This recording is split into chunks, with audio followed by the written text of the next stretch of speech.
It is Context Channel, 25th of June 2024, after protesters successfully entered into our parliament, into Kenyan parliament, and did the damage they did, and the president issued the statement he did. The fallout is over. Now let's get back to our minds and see what's going on. Welcome, this is Context Channel. I want us to look into the ongoing protests, the role of President Ruto, President Uhuru Kenyatta, and Raila Odinga. It was interesting yesterday. I never thought it would have happened, really, but I'm glad it did. And I'm celebrating actually the actions of the protesters, call them Gen Z or whichever any other name. I was there too, but not in the team that went to parliament. And it is interesting to see what the president had to say, claiming to address the nation and coming to victimize everybody. President Ruto, you are out of order. The protests were largely peaceful. So while we may understand the president saying that they were taken advantage of by some people, who are these people that took advantage? Because all people injured and dead are due to police bullets. So does he want to tell us that the protests were overtaken by the police, by some maybe rogue police people, or what is the president saying? It is interesting, but why are we here as a nation? Because I usually tell myself when I'm wrong or when other people are wrong, I expect people to note their mistake and change their course. But for President Ruto is blaming Kenyans, who are more or less victims of the regime he has created. He is one guy who has decided to be overflying us when he's not in America, in Atlanta, driving then to New York and to Washington, I mean. And then a week afterwards, he's in South Korea, and afterwards, even before a month is over, you hear him in Italy, discussing things that more or less do not concern him. Mr. President, while you are overflying us, that's exactly when you allowed these things to happen. Well, then that is when this entire finance bill that is so much unpopular passed. That is when it was created. That is it's when it was, canvassed, pushed forcefully on people. And I remember very well watching on a national TV the parliamentary committee on finance saying it did not originate from them. Later on, the Treasury representative in a national TV said it did not originate from him, so it originated somewhere. Mr. President, where did it originate from? Probably you don't know. Maybe you were flying, you don't know. But it is so wrong because it increases the taxes that people have been protesting since last year, And then if people are not comfortable with it, and since you have confirmed that it is not good, now that you've sent it back to the parliament to be discussed anew, why then call people criminals for doing something that you finally agreed it's right? This is high time that this attitude of people pretending to get angry really fast and saying unprintable words, this is not the time for such things, Mr. President.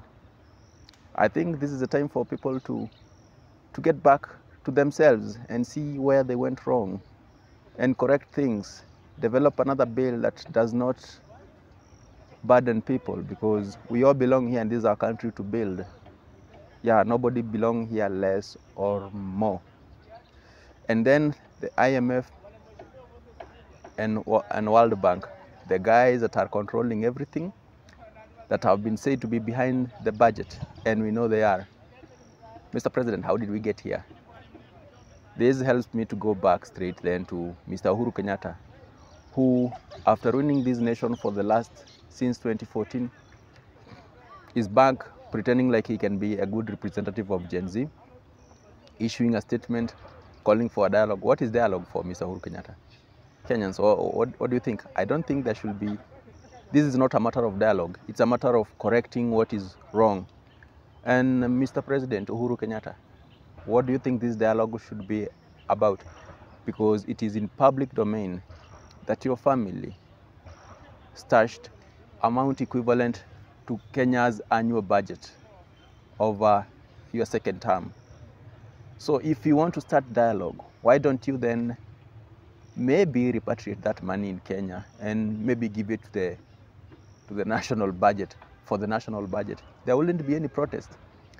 But now you coming up like an angel, like you are a stranger here, like you are a neutral party. You are not neutral, Mr. President. You are the cause of the problems that we are in.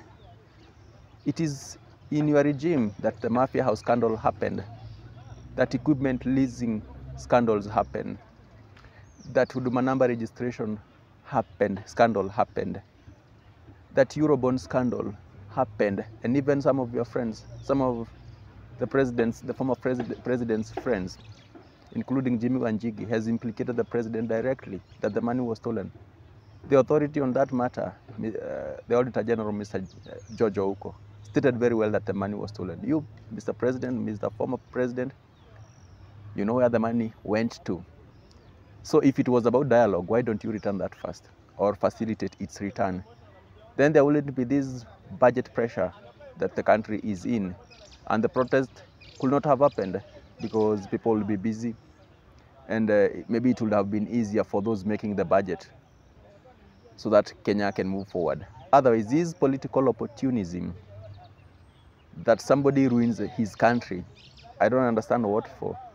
Because if somebody has been if the former government took irresponsible loans that were not paid, then that indirectly invited the IMF and World Bank to terrorize us in your colonial regime. And then after the budget has become untenable, you see the person who took those loans, that is President Uhuru Kenyatta, pretending to call for dialogue. Which dialogue? There's no matter of dialogue here. I mean, if I was asked, if there's anything President Uhuru could do is return that money. Anything concerning dialogue, I think he already has enough. Should maybe keep his dialogue wherever. And this problem of saying Kenya is bigger than anybody, we already know that. I know it's bigger than me. It's bigger than him, President Uhuru Kenyatta, that's why you retired. It's bigger than President Ruto, of course, that we know too. But Kenya is equal to all of us. You cannot tell us Kenya is bigger than us. It's not bigger than us. There's no Kenya without us. If it is bigger than us, then that's not ours. Kenya is us, all of us, the totality of us, the big, the small, the rich, the poor, and must develop a livable space for each and every Kenyan.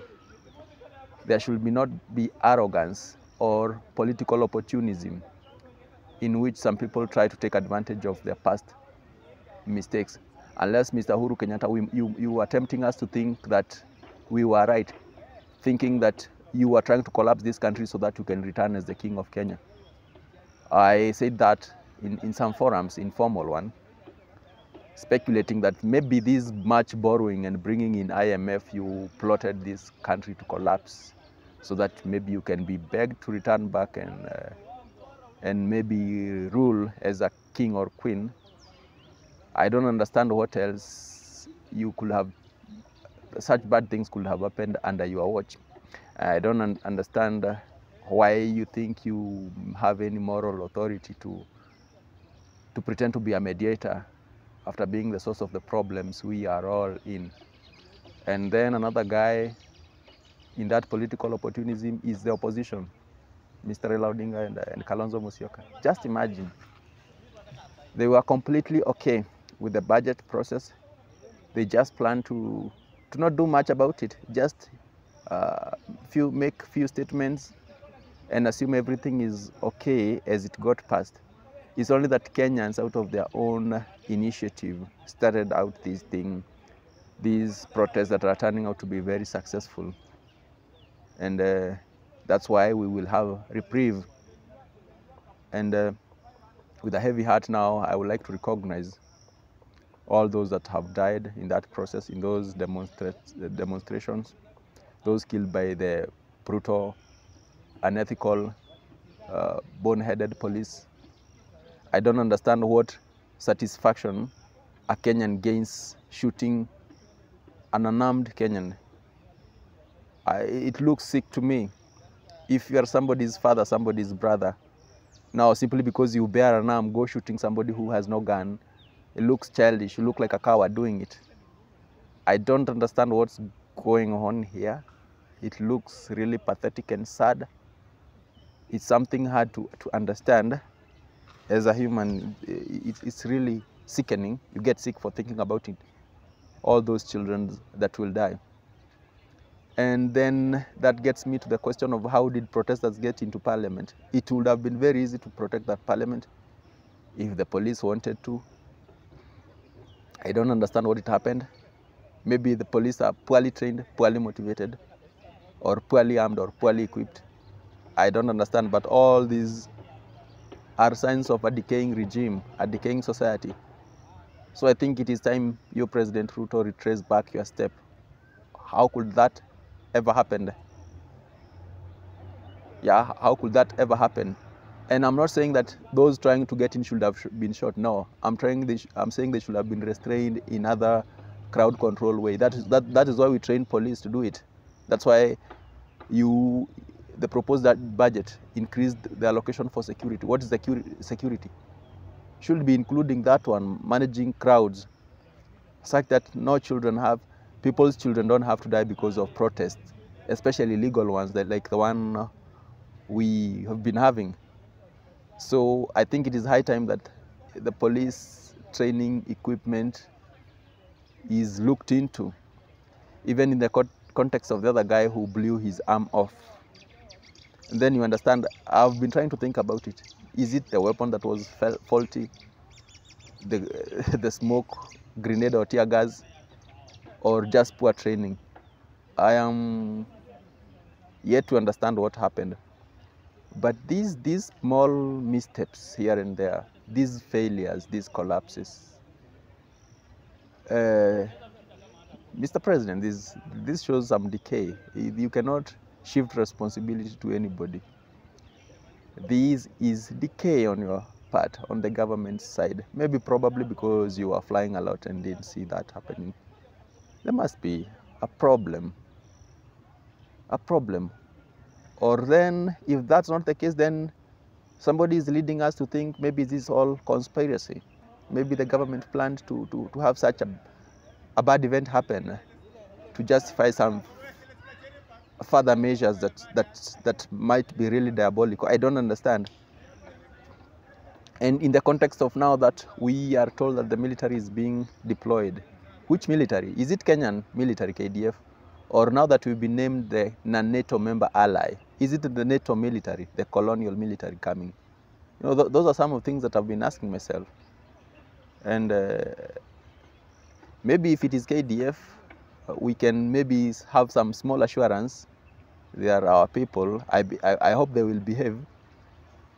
Or maybe they are lucky they won't be going to some NATO war of colonialism and they will keep peace in Kenya.